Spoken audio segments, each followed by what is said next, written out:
Hi friends, இன்றைக்கு நீங்கள் பார்க்க போகிறது 2வது நாள். இது வந்து கும்கன் வரைக்குமான பயணம். நாங்கள் இருந்த இடத்திலிருந்து எழுந்து அதுக்கு அந்த இருந்த இடத்த வந்து வணங்கி கற்பூரம் ஏற்றி காவடிப்பாடு பாடித்து நாங்கள் எங்களோட நடைப்பயணத்தை ஆரம்பிக்கிறோம். இப்படி தான் எங்களோட நடைப்பயணம் ஆரம்பமாகுது. இந்த இடத்துல நேற்று தங்கியிருந்தவங்க இரவு நைட் பார்த்தா தெரியும் உங்களுக்கு. இதுதான் அந்த பனைமரம், பொன்னாத்தி வீட்டில் இருக்கிற பனைமரம். இதே பாருங்க, இதே வலிஞ்சவங்க பக்தர்கள் அனைவரும் இப்போ எல்லாரும் வலிக்கிட்டாங்க, நாங்களும் வலிக்கிறோம்.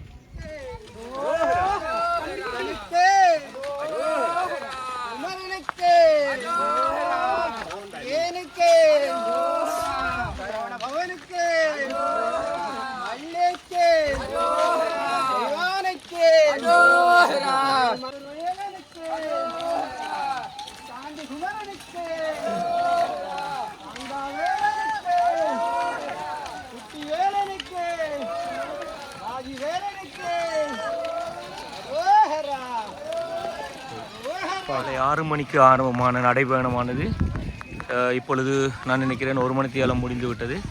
இருந்தும் பக்தர்கள் நடந்து கொண்டிருக்கிறார்கள். உங்களுக்கு பார்த்தா தெரியும் எத்தனை ஆயிரம் பேர். நேற்று மட்டும் 10,000 பேர் வந்துன்னு சொன்னாங்க. இந்த இப்போ ஸ்டில் வந்து கொண்டே இருக்கிறாங்க. இதையே பாருங்க,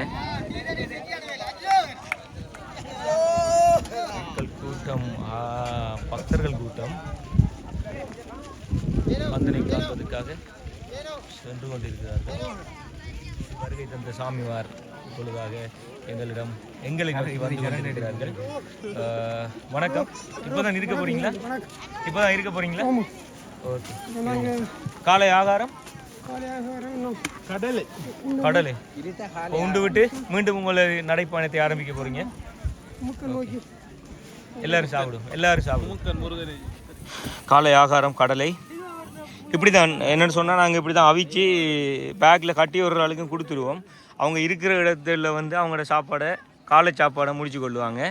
இதான் இங்கே நார்மலி ப்ரொசஸ். வந்து சில பேர் என்ன செய்வாங்கன்னா சமைச்சு கட்டி எடுத்துகிட்டு எல்லாம் வருவாங்க.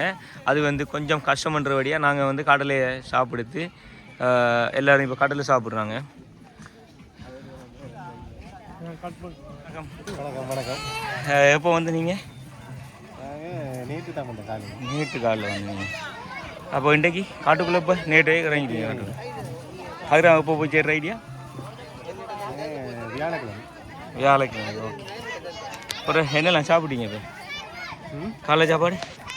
காலையில் கடலை, டீ குடிச்சிருக்கீங்க. எங்களுக்கு எதுவும் தருவேல? ஓஹோ, சரி, ஓகே. இப்போ சிரிச்சிட்டு காய்ச்சிட்டு கொண்டிருக்கிறவங்க இவங்க மல்வத்தையிலிருந்து வந்தவங்க. என்ன கண்டதும் அவங்களுக்கு அளவில்லாத சந்தோஷம். இதே போல் தான் முதல் நாளும் வந்து நிறைய பேர் என்ன வந்து கதைச்சிங்க என்னோட. ஆனால் அவங்கள வந்து வீடியோ எடுக்க முடியலை. அதால் வெரி சாரி. இது வந்து என்னோடய ஃப்ரெண்ட் எடுத்து வந்தபடியாக இந்த வீடியோ வந்து இதில் கிளிக் ஆகிட்டு. Anyway, thank you very much. எல்லோரும் என்ன கண்டு நீங்கள் அவ்வளோ சந்தோஷப்பட்டீங்க.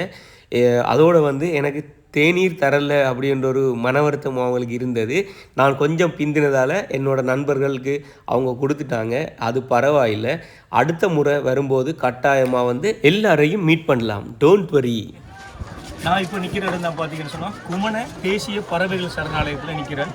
இது வந்து உகந்தையிலிருந்து குமண அம்மன் தேவாலயத்துக்கு போகும்போது இடையில் இருக்குது. இது வந்து தேசிய பறவைகள் சரணாலயமாக காணப்படுது. அதோட இன்னொன்று சொல்லணும், இதே போன்று குருக்கள் மடத்திலும் இப்போ ஒரு ரீசெண்டில் ஒரு 2-3 மாதத்துக்கு முன்னால் வந்து பறவைகள் சரணாலயமாக பிரகடனப்படுத்தியிருக்காங்க. அதையும் நீங்கள் பார்க்கலாம். இவர் என்னோட வந்த சாமியார் செல்வகுமார் அண்ணன். இப்போ பார்த்தீங்கன்னா தெரியும், இந்த வியூவை பாருங்க எப்படி இருக்குன்னு சொல்லி.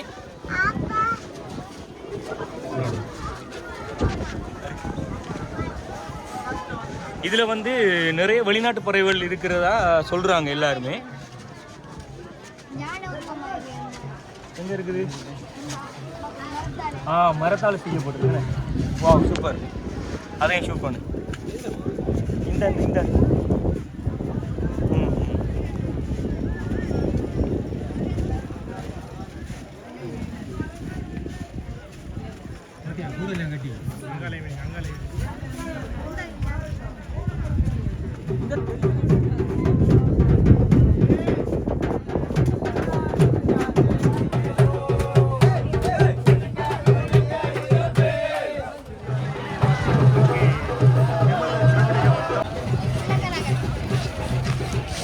பிடிக்கிறதுக்காண்டி நிற்கிறாங்க லைனில். ஏன்னா தண்ணியே இல்லை, தண்ணி தான் பிரச்சனை. அதனால் லைனில் ரெண்டு தண்ணி எடுத்துகிட்டு இன்னும் நடக்கணும். வேணே இன்னும் எத்தனை கிலோமீட்டர் நடக்கணும் மனுஷாமி? இன்னும் எத்தனை கிலோமீட்டர் நடக்கணும்? 4 கிலோமீட்டர் நடக்கணும். ஓகே. ஒரு வருடம் இல்லாத போன்று இங்கே பக்த அடியார்கள் நிரம்பி வழிகிறார்கள். பார்த்தீங்கன்னா தெரியும். மீனோ இந்த வருஷம் நீங்கள் பார்த்துருப்பீங்களா இப்படி பக்த அடியார்களை? இல்லை தானே, நடக்காத ஒரு விஷயம். உண்மைதானே அது? நான் சுமார் 10 வருடங்களாக நடந்து வந்து இந்த பாத யாத்திரையில் வந்துட்டு இருக்கிறேன். இந்த முறையை போல் எந்த ஒரு முறையிலையும் இப்படி பக்த அடியார்களை வந்து குமுக்கனில் வந்து காணலை. உண்மையாகவே நான் காணலை. நீங்கள் பார்த்தீங்கன்னு சொன்னால் தெரியும் இவ்வளவு பேர் இருக்கிறாங்க. இன்னும் வந்து கொண்டே இருக்கிறாங்க. மழை வேற இருட்டுது, என்ன நடக்குமோ தெரியலை. பார்ப்போம். ஏதோ வந்துட்டோம் கந்தனை காண்பதற்காக, அப்படியோ போயிடுவோம். செகண்ட் டே கறி என்னென்ன போட்டிக்கு முருங்கைக்காய், உருளைக்கிழங்கு, தக்காளி, சோயா மீட். இப்போ தான் கொஞ்சம் போடுது. கொஞ்சம் போடணுங்க. குக்கீஸ் வெள்ளையாக இருந்தது, இப்போ கருப்பாயிட்டு, இப்போ குழம்பு ஆகிட்டேன்னா இது. திஸ் இஸ் கால் ஸ்ரீலங்கன் சொதி. மரவள்ளி கிழங்கு ப்ளஸ் தக்காளியை போட்டு அடிக்கிறோம். இப்போ தெரிகிறவர் தான் சிரட்டை சித்தர் என்று சொல்லப்படுறவர். அவர் வந்து என்னத்துக்கு ஃபேமஸ் என்று பார்த்தீங்கன்னா, வார அடியார்களுக்கு எல்லாருக்கும் வந்து தேர் தண்ணி குடிக்கிறது, தண்ணி குடிக்கிறதுக்கெல்லாம் வந்து சிரட்டையை வந்து ஒரு கைப்பக்குவத்தால் வந்து வடிவமைச்சு கொண்டு வருவார் அவர். அதை உங்களுக்கு காட்டணும் எப்படின்னு சொல்லி, நீங்கள் தேங்காய் திருவி போட்டு வேஸ்ட் பண்ணுற சிரட்டையை வந்து தண்டை கையால் இந்த வந்து பாருங்க. இதுதான் இப்படித்தான் அவர் ரெடி பண்ணி எங்களுக்கு கொண்டு வருவார். இது அவர் ஒரு கலை, கையில் இருக்கிற ஒரு கலை அது. நீங்கள் சொல்லுங்கள், இது நீங்கள் இதை பற்றி சொல்லுங்கள். நீங்கள் எப்படி என்ன செய்வீங்க? இது வந்து ஒரு நாளுக்கு ஊற போட்டு ஓகே போட்டு அடுத்த நாளுக்கு அதை சீவி எடுப்பீங்க. கத்தியால் வடிவாக சீவிட்டு அதை கொண்டு வைங்க. அப்போ சிரட்டையை வந்து தண்ணியில் ஊற வச்சு தான் எடுக்கணும். இதை விட வேறு ஏதாவது செய்கிறீங்களா நீங்கள்? கைவினை பொருட்கள் இன்னும் செய்ய ஸ்டார்ட் பண்ணல. ஓகே, அவர் இனி அடுத்ததில் செய்வார். அவர் சுகாதார சேவைகள், தண்ணி வசதிகள். இதான் வந்து குமுக்கன் அம்பாள் கோயில். இதான் வந்து குமுக்கன் அம்பாள் கோவில்.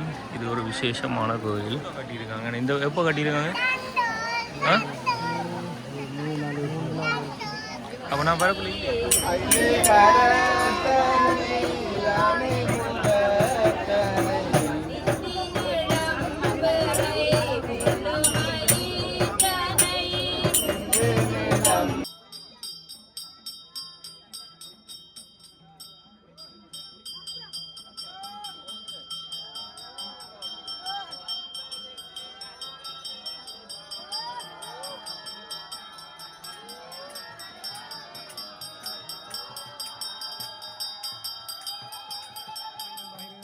இந்த குமுக்கனம்மான் ஒரு சக்தி வாய்ந்த அம்மன்.